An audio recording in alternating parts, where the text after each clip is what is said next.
এই পৃথিবীতে 40 হাত লম্বা মানুষ ছিল, আদ জাতি। কোরআনে আল্লাহ বলছে, আল্লাতী আলাম তারা কাইফা ফাআলা রাব্বুকা বিআদ ইরামা যাতিল ইমাদ আল্লাতী লাম ইউখলাক মিসলুহা ফিল বিলাদ। আল্লাহ বলেন, ওই জাতির মতো মানুষ আমি আর কখনো বানাই নাই। সর্বনিম্ন সবচেয়ে ছোট মানুষটা তাফসীরে আছে 40 হাত লম্বা হতো। সবচেয়ে কম বয়সী লোক, কম বয়সী মানুষ, কমপক্ষে 300 বছরের আগে তারা কোনোদিন মৃত্যুর কল্পনাও করত না, মরবেও ভাবত না।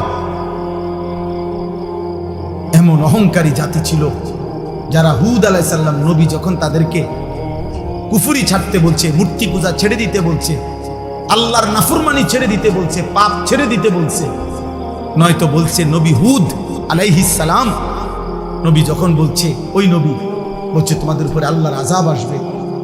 তাফসীরের মধ্যে লিখছে, ওরা বলতো, হে নবী হুদ, হে বেটা, আইয়ুনা আশাদ্দু মিন্না কুওয়া, আমাদের চাইতে বেশি শক্তিশালী এই সৃষ্টি জগতে কে আছে? আইয়ুনা আশাদ্দু মিন্না কুওয়াতান, শক্তিতে আমাদের চাইতে বেশি কে আছে? কে আমাদেরকে আযাব দিবে? আল্লাহ বলেন, এই অহংকারী জাতিকে আমি একটা না, দোস্ত শুনো ছেলেরা, একটা ছেলে বলছে, দোস্ত আমি ভোটে দাঁড়াইছি না, সবার ভোট লাগবে না আমার, আমি প্রার্থী না, আমার কোনো মার্কা নাই, কাজে আমি এটা কখনোই ভাবি না। আজ থেকে 15 বছর আগেও আমি ওয়াজ করছি, 21 বছর আগেও ওয়াজ করছি, আমি 4 জন মানুষের সামনেও ওয়াজ করছি, 10 জন মানুষের সামনে বয়ান করছি, 4 ঘন্টা বয়ান করছি, না না 10-20 জন মানুষের সামনে, এখানে গড়ির ঘন্টা 4 ঘন্টা। আলহামদুলিল্লাহ। কাজে এই সংখ্যা কোনো বিষয় না, বেশি না কম এটা কোনো বিষয় না দোস্ত। আল্লাহর কথা ফেরি করা। এক ফেরিওয়ালা, সে কাস্টমার মিললেও তার মালের ঘোষণা দিতে থাকে, কাস্টমার না পাইলেও গলিতে গলিতে সে তার মালের ঘোষণা দেয়। হইতে পারে 1 ঘন্টা যাবত একটা মালও বেচছে না, 10 টাকার পণ্য বিক্রি হয় নাই, কিন্তু সে তার বলা বন্ধ করে সে গলিতে গলিতে তার মাল ফেরি করে। এই জন্য উলামায়ে কেরাম, আল্লাহর কথা যারা বলে, তারা উম্মতের দুয়ারে দুয়ারে কালেমা ফেরি করে, আখিরাতের কথা ফেরি করে। এবার গ্রহণ কে করবে না করবে সে তো মালিকের ফয়সালা। কে কে পরিবর্তন হবে এটা কার ফয়সালা? কে কে হেদায়েত মিলবে কার ফয়সালা? নবী সাল্লাল্লাহু আলাইহি সাল্লাম কাউকে এক কথা বলছে, কালেমা পড়ছে, কাউরে 21 বছর বলছে, 23 বছর বলছে, তবুও সে কালেমা পড়ে না। এমন বহু কাফের ছিল যারা 23 বছর পুরা নবীরে দেখছে কিন্তু কালেমা পড়ে না। আবার কাউরে এক কথা বলছে, চেহারার দিকে তাকিয়েছে। হযরত আব্দুল্লাহ ইবনে সালাম আর ইহুদিদের সবচেয়ে বড় জ্ঞানী পাদ্রী ব্যক্তি ছিলেন, অত্যন্ত পণ্ডিত ছিলেন ইহুদিদের। তিনি নবীজি যখন মদিনায় আসছেন, উনি আসছিলেন নবীজির সাথে বিতর্ক করতে, বিভিন্ন আসমানি কিতাবের বিভিন্ন কঠিন কঠিন প্রশ্ন করার জন্য নবীজির সামনে আয়েশা বসছে। আয়েশা মাত্র রেডি হইয়া কিতাব চাইয়া আইছে নবীজিরে বহস করে হারাইয়া দিল। এই সময় আয়েশা উনি বলছেন, কিতাবে আছে আমরা পড়ছি। উনি আয়েশা নবীজির সামনে বসছেন, বৈশা উনি নিজেই বলছেন, ফানাযারতু ইলাইহি, আমি মুহাম্মদের চেহারার দিকে তাকাইলাম, কিছুক্ষণ তাকিয়ে থাকলাম, ওয়া তাআম্মালতু, আর তাকিয়ে তাকিয়ে ভাবলাম, কিছুক্ষণ ভাই আমি বুঝলাম, ফাআলিমতু, আমি বুঝলাম, আন্নাহু লাইসা বিওয়াজহিন কাযাবিন, এটা কোন মিথ্যাবাদীর চেহারা হইতে পারে না। ফাআসলামতু, আমি কালেমা পড়ে মুসলমান হই। কোনো কিছু শুনে না, কিচ্ছু বলতে হয় না, চেহারাই ইমানের দাওয়াত হয়ে গেছে। আবু তালেব নবী সাল্লাল্লাহু আলাইহি সাল্লামের পাহারাদারি করছে 38 বছর। 38 বছর নবীজি সাল্লাল্লাহু আলাইহি সাল্লামের বয়স যখন 12, তখন দাদা আব্দুল মুত্তালিব এই নবী সাল্লাল্লাহু আলাইহি সাল্লামকে আবু তালেবের হাতে দিয়ে গেছে। আর নবীজি সাল্লাল্লাহু আলাইহি সাল্লামের বয়স যখন 50, তখন আবু তালেব ইন্তেকাল করছে। এই 38, 12 থেকে 50 গুণা দেখো, 38 বছর। 38 বছর রাতে দিনে সকালে দুপুরে নবীজি সাল্লাল্লাহু আলাইহি সাল্লামের আদব, আখলাক, চলা ফেরা, কথা বার্তা, রুচি, পছন্দ সবকিছু আবু তালেব জানতো। জানতো যে ভাতিজা এই 38 বছরে এক সেকেন্ডের জন্যই ভাতিজা কোনোদিন মিথ্যা বলে নাই। একটা শব্দ ভাতিজার চরিত্রের মধ্যে একটা দাগ লাগাবে এমন ছিল না, এটা আবু তালেব জানতো। আবু তালেব বলতো, কিন্তু আল্লাহর ফয়সালা ছিল না, যার কারণে 38 বছরের সংস্পর্শের পরেও আবু তালেব বেঈমান হয়েই কবরে গেছে। বুঝছনি দোস্ত, চালাক মনে করো না, চালাক চুল কদ্দুর রাইখা মাতবুরি মনে করো না, না না না, এটা প্রতিবন্ধী মনে রাখো। যার নিজস্ব আত্মসম্মান নাই সে প্রতিবন্ধী। যে নিজের বংশ চেনে না, যে নিজের বাবার ইজ্জত চেনে না, যে তার ধর্মের সম্মান চেনে না, যে তার আল্লাহর পরিচয় জানে না, যে তার নবীর পরিচয় জানে না, যার নিজের আত্মমর্যাদা নাই, কখনো ইহুদিরটা, কখনো খ্রিস্টানেরটা, কখনো হিন্দুরটা, কখনো খেলোয়াড়ের, কখনো নায়কের, কখনো ফুটপাতের, কখনো মোবাইলের কোনো পাগল কিংবা ছাগলের চুল চেহারা যার পছন্দ, তুমি ডাক্তার দেখাও, তুমি প্রতিবন্ধী, মানসিক বিকৃতগ্রস্ত মানুষ। আমার আত্ম অনুভূতি আছে, আমি বুঝ হওয়ার পর থেকে পাঞ্জাবি পরি, আমি বুঝ হওয়ার পর থেকে টুপি মাথায় দেই। আমার প্রথম যেদিন দাড়ি উঠতে শুরু করছে সেদিন থেকে আজকের 44 বছর পর্যন্ত আমি কোনোদিন দাড়ি কাটি নাই। আমার যেদিন বুঝ হয়েছে সেদিন থেকে আমি চুল চারদিকে সমানভাবে কাটি। আমি বুঝ হওয়ার পর থেকে লুঙ্গি পরি, আমি ছোট্টবেলার থেকেই মিসওয়াক করি। আমার জীবন আমি চেষ্টা করেছি বাবা মার তত্ত্বাবধানে, উস্তাদের তত্ত্বাবধানে আমি নামাজ পড়তে চেষ্টা করেছি।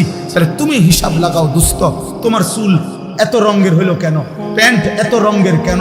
তোমার কোনো ধর্ম নাই, তোমার কোনো বাপ নাই, তোমার কোনো আল্লাহ নাই, তোমার কোনো নবী নাই, তোমার কোনো সৃষ্টিকর্তা নাই। তুমি কেন হাইওয়ানের মতো, জন্তু জানোয়ারের মতো এক এক সময় এক এক রঙে সাজো কেন? তোমার সৃষ্টিকর্তা কি? তো তুমি তাকে ছেড়ে দিলা কেন? বলো না বাপ, বলো, এগুলো কোনো চুল হইল? কোন বেঈমানের মতো চুল রাখা? কোন বেঈমানের মতো? এত বড় বেগায়রত হইলা কেন যুবক? তুমি মুসলমান না? মুসলমানের 14 বছরের ছেলে, মুসলমানের 15 বছরের ছেলে যুদ্ধ করেছে। মুসলমানের 17 বছরের যুবক যুদ্ধের সেনাপতি ছিল। মুসলমানের 22 বছরের যুবক গোটা আফ্রিকা বিজয় করছে। আর তুমি রাত নাই দিন নাই, নারী দেখো, ছবি দেখো, উলঙ্গ নাচ গান দৃশ্য দেখো। এই অপদার্থ সন্তান, তোকে আল্লাহ শুধু নারী দেখতে সৃষ্টি করছে? হাইওয়ান। আর জীবনের কোনো উদ্দেশ্য নাই বেটা, শুধু বেড়ি দেখো নাই জীবন, শুধু উলঙ্গ ছবি দেখাই জীবন। এর জন্যই ভাত খাও, এর জন্যই ঘুম যাচ্ছ। এই আকাশ, এই জমিন, এই সূর্য, এই চন্দ্র, এই আলো বাতাস, এত বড় পৃথিবী দিয়ে আল্লাহ তোমাকে লালন পালন করছে এই বেড়ি দেখতে, শুধু উলঙ্গ ছবি দেখতা, আর জিনা ব্যভিচার, আর নিজের হাত নিজের লজ্জাস্থানে নাপাক নষ্ট করতা, আর বন্ধুদের অসৎ আড্ডা দিতা। এই জন্যই বানাইছিলাম। আহা বাপ, কি করলাম, কি করলাম আব্বা? এ কেমন জীবন বানাইলা তুমি? তোমাদের অগণিত বেনামাজি ছেলে চেহারা দেখে বোঝা যাচ্ছে কতদিন হয় নামাজ পড়ো না, তুমি জানো না। 365 দিনে খোদার এক বছরে কোনদিন ফজরের নামাজ পড়লাম না। মুসলমান এত নিকৃষ্ট হয়? নবী সাল্লাল্লাহু আলাইহি সাল্লাম বলছে, যে ফজরের নামাজ পড়ে না সে মুনাফিক। খোদার কসম, নবী বলছে মুনাফিক, ও মুনাফিক, ও মুনাফিক। নবীজি বলছে লোকটা মুমিন না বেঈমান, কাফের, পার্থক্য করার চিহ্ন হইল নামাজ। আগা কাটা না, আগা কাটা দিয়ে মুসলমানরা মুসলমান নির্বাচিত হয় না। কথা বুঝেন নাই? আমি যদি বলে না আগা কাটছে এই কারণে আবার অমুসলমান হয়েছে, তো তাহলে 6 বছরের বাচ্চা অমুসলমান, 4 বছরের বাচ্চা যাতে ওনা আগা কাটে নাই তে অমুসলমান, তো তাইলে এইতে মুসলমান কেমন কেন? কথা বোঝেন নাই? আমরা যে কয় যে আগা কাটবে মুসলমানই করাই, মুসলমানই আবার করায় কেন? মুসলমান বুঝি এটা করাই না জিনিস, মুসলমান তো হয় না, পরিচয় না। তো তাহলে ও যদি এখন 7 বছর বয়সে 8 বছর বয়সে তারা যদি খতনা করায়, এখন যদি সে মুসলমান হয় তো আগে কি আছে মুসলমান? কথা বলেন না, আগে মুসলমান থাকলে তো অন কি মুসলমান হয়েছে আবার? বলেন, আপনি যুক্তিতে বলেন, ইনসাফে বলেন, আগে কিটা আছে? জন্মের পরে বাচ্চা মুসলমান না? ছোট্ট কোলের বাচ্চা মুসলমান না? তাহলে তারা আজান দিল কেন? তার কানে একামত দিল কেন? তারে হুজুর আইনা দোয়া করাইলো কেন? তার জন্য মুসলিম নাম রাখলো কেন? তার আকিকা করাইলো কেন? মুসলমান দেখেই তো করাইছে। এজন্য দোস্ত, আল্লাহ নবী সাল্লাল্লাহু আলাইহি সাল্লাম বলেছেন, বাইনার রাজুল ওয়া বাইনাশ শিরকি ওয়াল কুফর তারকুস সালাত।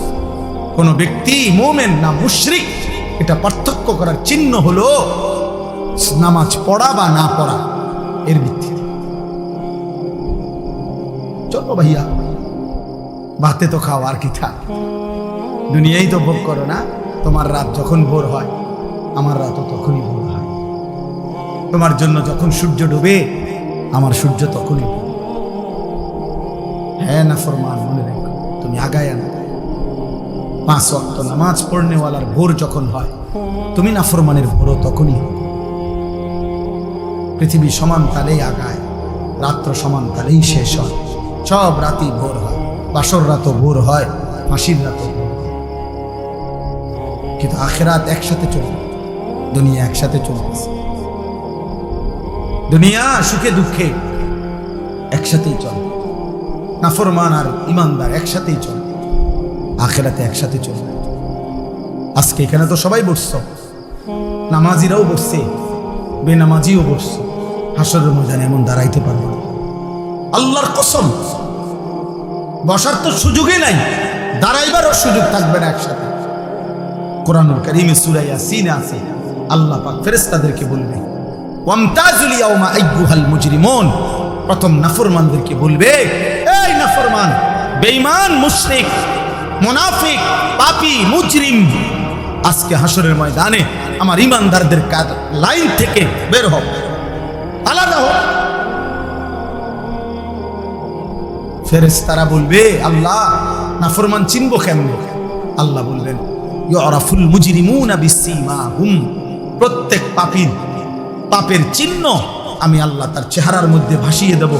তোমরা যাও, যাও, গেলেই দেখবা চেহারায় কম্পিউটারের মতো, কম্পিউটারের মনিটরের মতো, স্ক্রিনের মতো তার চেহারার মধ্যে সুদের চিহ্ন, ঘুষের চিহ্ন, চুরির চিহ্ন, ডাকাতির চিহ্ন, জিনার চিহ্ন, ব্যভিচারের চিহ্ন, নগ্ন নারীর চিহ্ন, হারাম দৃশ্য, হারাম গুনাহ আমি তার চেহারায় ভাসায় দেব। তোমরা দেখেই চিনবা। এরপরে কি করবে? ফায়ুখাযু বিন নাওয়াসি ওয়াল আকদাম। আল্লাহ বলেন, ফেরেশতারা তখন ওই নাফরমানকে তার মাথার চুলের অগ্রভাগ এবং 2 পাও ধরে, এই চুল ধরলে আর 2 পাও ধরলে এইটি কি সোজা থাকবে? বুঝেন না? হিসাব এমনি যদি ধরে আর পাও যদি ধরে তখন কি হবে? এটা ছাগলের বাচ্চা যেমনি আলগি দেয়, এইভাবে আলগি দিয়া ধইরা একটা আসার দিয়া জাহান্নামে ফেলে। যা না, নাইলে এমনি ধরবে কেন?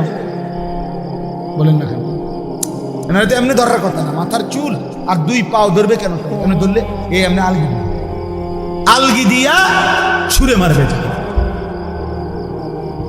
খুযুহু ফাগুল্লুহু সুম্মাল জাহিমা সাল্লু। কোরআনে আল্লাহ বলছেন, আল্লাহ জাহান্নামীদের ব্যাপারে আসরের দিন বলবে, আমার ফেরেশতারা ওরে ধর, ওরে ধর, ধর। খুযুহু, তাকে ধরো, ফাগুল্লুহু, বেঈমানরে বাঁধো। ফাগুল্লুহু অর্থ হলো বেঁধে ফেলো, বেঁধে শক্ত করে বাঁধবে, টাইট করে বাঁধবে। আচ্ছা, কেমনে বাঁধ দিবে জানেন? বলি, ওই ভাই শুনবা, তাফসীরের মধ্যে আছে, কেমনে বলবো এটা? কোন মানুষকে যে সেলাই করে, অ্যাক্সিডেন্ট হইলে যে মানুষকে সেলাই করে না, সেলাই মানে কি? সেলাই মানে হলে এই সুই দিয়া, সুতা, গোস্ত সহ এরপরে উঠাইয়া বাঁধে, এটারই তো কয় সেলাই। 3টা সেলাই লাগছে, 5টা সেলাই লাগছে, কয় না? খোদার কসম তাফসীরে লিখছে, নাফরমানকে ফেরেশতা এইভাবে যেভাবে চামড়া সেলাই করে অ্যাক্সিডেন্টের রুগীর সুই দিয়া সুতা দিয়া এইভাবে সেলাই করে করে বাঁধে।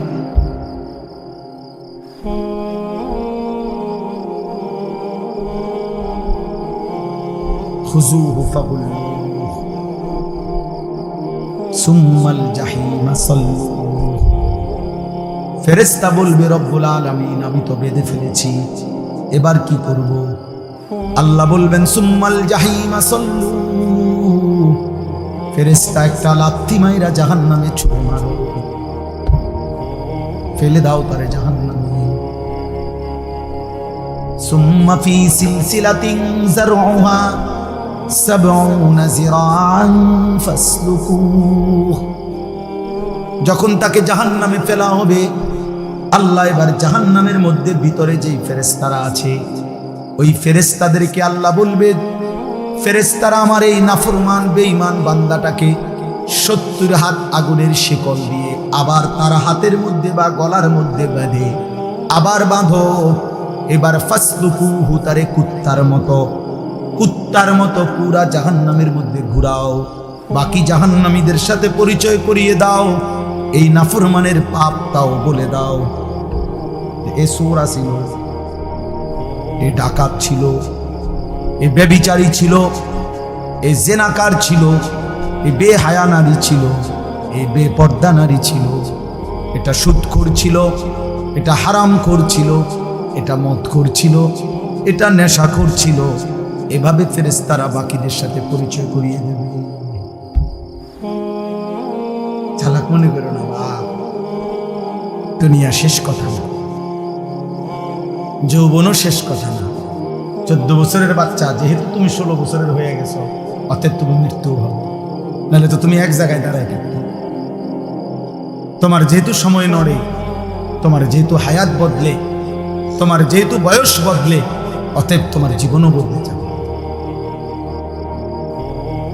জীবনও বদলে যাবে। নাহলে 6 বছরের বাচ্চা 16 বছরের হইলা কেন? 4 বছরের বাচ্চা 14 বছরের হয়ে গেল কেন? কেন হয়ে গেল? আমরা প্রত্যেকের কাছে এই রাত গভীরে আমি অনুভূতি জাগাইতে চাই সবার কাছে। বয়স্ক বাবাদেরকে বলি, 60 বছর বয়স্ক বাবা, আপনি এত বয়স্ক এখনো বিড়ি খান কেন? কি বিষয় চাচা? আপনার ভিতরে কোন দিন বুঝে আসবে এটা গুনাহ? এই 60 বছরের চাচা, আপনি এখনো টেলিভিশনে নর্তকীর নাচ দেখেন কেন? বলে 60 বছর বয়স্ক চাচা, আপনি এখনো কথায় কথায় গালি দেন কেন? এখনো সুদের টাকা নেন কেন? এখনো কিস্তি নিচ্ছেন কেন? 60 বছরও এখনো এত বড় হারামখোর রয়ে গেলেন, তো আখিরাত সাজাবেন কোন দিন? কবরে যাবেন কোন দিন? মৃত্যুর কথা মনে পড়বে কোন দিন? বলেন। একজন মুসলিম মাকে বলেন, এই বোন, মা, আজকে 30 বছর 20 বছর তুমি বেপর্দা, তাহলে তুমি কি কোনোদিন পর্দা করবা না? তুমি মরবা না? 1 বছর ধরে যারা নামাজ পড়ো না বাবা, তোমরা আর পড়বা না নামাজ?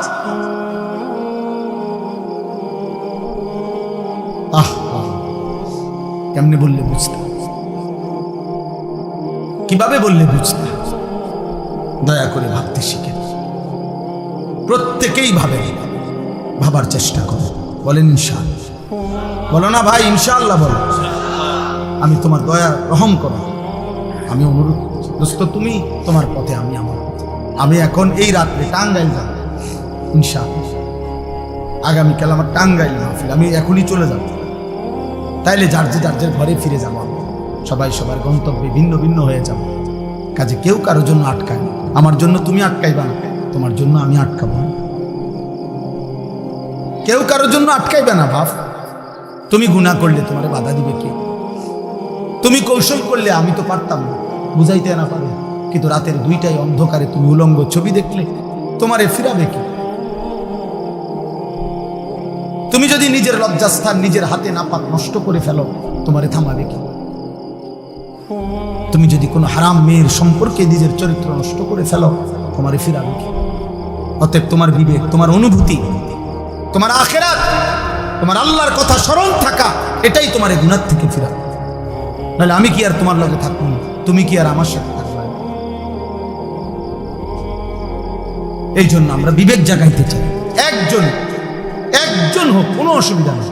আমি তো ইলেকশন করছি না যে ভাই আপনাদের সবার ভোট দরকার আমার, এবার আপনারা দাঁড়াইয়া মতেন আর বইয়া মতেন, এটা দেখার বিষয় না। ভোটটা আমারে দিয়ে, বিষয়টা কি এমন? কথা বলেন, এই মাহফিলের মাকসাদ এইটা? আখিরাত। কি মাকসাদ? আখিরাত মাকসাদ। আমি একটা আয়াত পড়ি, এরপরে আমার কথা শেষ। মহান আল্লাহ পাক রব্বুল আলামিন বলেন, হুয়াল্লাযী খালাকাকুম, একটু শুনে না, 10 মিনিট শুনে। হুয়াল্লাযী খালাকাকুম মিন তুরাবিন, আল্লাহ বলেন আল্লাহই তোমাদেরকে সৃষ্টি করেছেন মাটি থেকে। সুম্মা মিন নুতফাতিন, অতঃপর বীর্যের ফোঁটা থেকে। সুম্মা মিন আলাকাতিন, অতঃপর জমাট রক্ত থেকে। মহান আল্লাহ পাক আমাদেরকে মায়ের পেট থেকে বের করার আগে 7টা ধাপে সৃষ্টি করেছে, 7 স্তরে, 7টা ধাপ। 1 মাটি, 2 বীর্যের ফোঁটা, 3 জমাট রক্ত, 4 গোশতের টুকরা, 5 হাড্ডির একটা কঙ্কাল, 6 ওই কঙ্কালটার উপরে পরিমিত মাত্রায় গোশত দিয়ে চোখ নাক কান লাগিয়ে শরীর গঠন, 7 রূহ ফুকে দিয়ে মায়ের পেট থেকে। কয়টা হইল দোস্ত? এই মালিক সেই মালিক যিনি চাইলে কোন হও বললেই হয়ে যেত, হইতো না? কথা বলে না? আল্লাহ বলে, বান্দা এ হও, এই কথা দিয়ে আমি তোমারে বানাই নাই, বরং 9 মাস মায়ের অন্ধকার জরায়ুতে আমি কাউকে না ডেকে, একজন ফেরেশতাকেও না রেখে, আমি মালিক একা আমার কুদরতি হাতে তোমারে সাজাইছি। তুমি জানো না বান্দা, তুমি আমার বড় মায়ার সৃষ্টি। তোমার মারে জিজ্ঞাসা করে দেখো, আমি কোনোদিন তোমার মাকে, তুমি যখন গর্ভে ছিলা, জিজ্ঞেস করি নাই যে মা তোর ছেলের নাক লাগাবো, কোথায় লাগাবো, তুই মা বলে দে।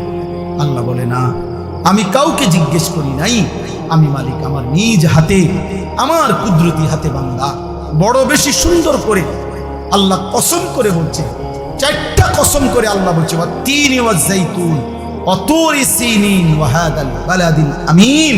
আল্লাহ বলছে কসম বান্দা, কসম কসম কসম, আমি তোরে মানুষকে বড় সবচেয়ে সুন্দর করে আমি আল্লাহ সৃষ্টি করেছি।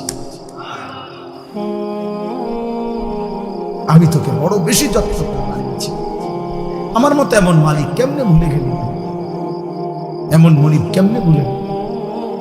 এমন মালিক কেমনে ভুলে গেলি? ভাইয়া বলো না, একটা ছেলে বাবা এত বড় মালিককে কেমনে সেজদা না দিয়ে, এত বড় কলজা তোমার কেমনে হলো? তুমি জানো না তিনি কে? তুমি জানো না তিনি কত বড় শক্তিশালী? 1 সেকেন্ডের জন্য আল্লাহকে আড়াল করার শক্তি আমাদের কারো আছে তো?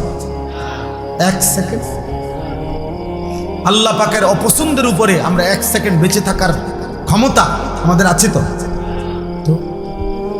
তাহলে আল্লাহ তাআলা বলেন, এই এক কথা মনে করাইছেন যে বান্দা ধীরে ধীরে ধাপে ধাপে আমি তোমাকে সৃষ্টি করেছি, তুমি আমারে ভুলো, তুমি আমার বড় বেশি যত্ন সৃষ্টি, তোমারে আমি অনেক আদর করে বানিয়েছি, অনেক বেশি আদর করে বানিয়েছি। ফি আইয়ি সূরাতিন মা শাআ রাক্কাবা, আমি নিজ হাতে তোমার চেহারার আকৃতি দিয়েছি। এই লোকটা কালো কেন? আল্লাহ বলেন আমি চেয়েছি। এ সাদা কেন? আমি চেয়েছি। আমি চেয়েছি। এর বাংলাদেশে সৃষ্টি দিলাম কেন? ও আরব দেশে কেন? আমার ইচ্ছা হয়েছে। কার ইচ্ছা? আল্লাহ বলেন আমার ইচ্ছায় তোমার আমি সাজিয়েছি। এই হলো 1। 2 নাম্বার, সুম্মা ইউখরিজুকুম তিফলান সুম্মা লিতাবলুগু আশুদ্দাকুম সুম্মা লিতাকুনু শুয়ুখা। এবার দ্বিতীয় স্তর আল্লাহ বলছে, বান্দা মায়ের পেট থেকে আমি তোমাকে যখন বের করেছি তখন তোমার শিশু বানাইছি, ছোট্ট বাচ্চা, দুর্বল। এই এখন এক বাচ্চা, পিচ্ছি বাচ্চা, আমি হাত মুছে দিছি ওই ঘরে, এই ছোট্ট তুলতুলে বাচ্চা, কোলের বাচ্চা। আল্লাহ বলেন এমন একটা ছোট্ট বাচ্চা যে 1 জাররা পরিমাণ একটু বেশি বাতাস লাগলে ঠান্ডা লাগা যায়, একটু বেশি গরম লাগলে ঠান্ডা লাগা যায়। 1 সেকেন্ড যদি খাটের থেকে কাইট হইয়া পড়ে যায় তাহলে আর বাঁচবে না। এমন নরম, এমন তুলতুলে এক দুর্বল শরীরে আমি আল্লাহ মায়ের পেট থেকে যখন শিশু হিসাবে বের করেছি, সুম্মালি তাবলুগু আশুদ্দাকুম, আমি আল্লাহই সেই দুর্বল শরীরে ধীরে ধীরে ধীরে শক্তি দিতে দিতে পূর্ণ শক্তি যৌবনে পরিণত করেছি। আমি বানিয়েছি, আমি বানিয়েছি। আজ 16 বছরে, আজ 18 বছর বয়সে তুমি তাগড়া, তোমার শরীর স্বাস্থ্য, হাত পাও অঙ্গ প্রত্যঙ্গ আমি আল্লাহ, আমি শক্তিশালী বানিয়েছি। আজ আর আমারে চিনলাম, আজ আমাকে চিনলাম। তুমি কি কোনোদিন কোলের বাচ্চা দেখো নাই? তুমি কি মায়ের কোলের বাচ্চা সন্তান দেখো নাই? ও কেমন ছিল, তুমি কি এমন ছিল না? সেই মালিক আজকে আমাদেরকে এতটা শক্তিশালী বানাইছে, আজ তাকে ভুলে গেলেন। 10 টাকা একটা মানুষ 1 কাপ চা, একটা বন খাওয়াইছে মনে করেন গত শনিবারে, 15 দিন আগে। এই 10 টাকার কৃতজ্ঞতার জন্য মানুষ 1 সপ্তাহ পরে, 15 দিন পরে ওই লোকটাকে যদি ডাকে, চলো একটু এক জায়গায় যাবো, এই লোকটা লজ্জায় পড়ে হলো কয় যে তা বেচারা আমার 10 টাকা খাওয়াইছে। একটা ভদ্রতা তো আছে, কৃতজ্ঞতা। এক্ষুনি কেমনে মানা করে দেই মুখের উপরে, সে তো আমার অমুক দিন 10 টাকা খাওয়াইছে কিছু। মানুষ 10 টাকার কৃতজ্ঞতার জন্য যদি একজনের কথা শুনতে পারে, কিছু দূর যাইতে পারে। এত বড় সৃষ্টি, এত বড় কায়নাত, এত বড় আসমান ও জমিনের কোটি কোটি নিয়ামত দিয়ে যিনি আমাকে তোমাকে 24 ঘন্টা লালন পালন করছেন, সেই আল্লাহর কৃতজ্ঞতার জন্য তাকে কি সেজদা দেওয়া উচিত না? বলো না, ভাব কেমনে ঘুমাই, নামাজ না পড়ে কেমনে ঘুমাই? যদি এই ঘুমার না ভাঙে, এই রাত যদি আর ভোর না হয়, তোমরা যারা 1 ওয়াক্ত নামাজ পড়লা না, আবার রাত 2টা-3টা পর্যন্ত নারী দেখতে দেখতে, অশ্লীল ছবি দেখতে দেখতে, উলঙ্গ দৃশ্য দেখতে দেখতে ঘুমাও, তোমাদের তো বীর্যপাত হয়। হারাম দৃশ্য দেখলে বীর্যপাত হয়, শরীরটা নাপাক হয়ে যায়, দুর্গন্ধযুক্ত হয়ে যায়। তাহলে শরীরটাও নাপাক। নিজের হাত নিজের লজ্জাস্থানে নাপাক ব্যবহার করলে শরীর নাপাক এবং মালউন। নবীজি বলছেন নাকিহুল ইয়াদে মালউন, যে নিজের হাত নিজের লজ্জাস্থানে নাপাক ব্যবহার করে সে অভিশপ্ত, মালউন, অভিশপ্ত। নবী বলছে সে ব্যভিচারী, সে জিনাকার।